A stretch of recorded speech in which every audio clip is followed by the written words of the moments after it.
আপনি কি পড়াশোনা না করে প্রিলিতে দেখছি যে আমরা পড়াশোনা করি না, যেমন তাই বলে ফেলতেছে। অ্যাডমিট কার্ড পকেটে নিয়ে আসছি। আজকের এই দায় 3 লক্ষ স্টুডেন্টকে আমরা বাছাই করে নিতে হবে। এই চেয়ারম্যানের পদত্যাগ করতে হবে। এখানে নাকি পড়াশোনা কেউ করে না। আসল স্বৈরাচার, আসল স্বৈরাচার। সে কিভাবে বলে যে এখানে যারা আছে তারা কেউ পড়াশোনা করে না, সেই কথা কিভাবে কথা হইলো? একটা কথা বলার জন্য কিন্তু শেখ হাসিনা পালাইছে।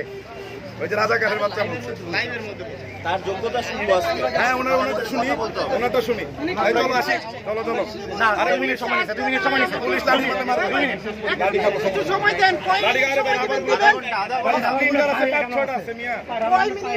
কয় মিনিট সময় দিবেন দেন। ওনারা হয় নিচে আসবে, না হয় আমরা ঢুকবো।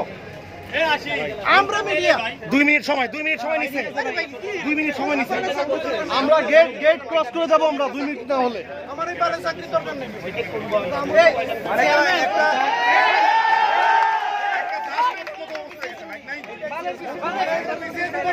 ভাই আমাদের দাবি আজকে কি মানতে হবে?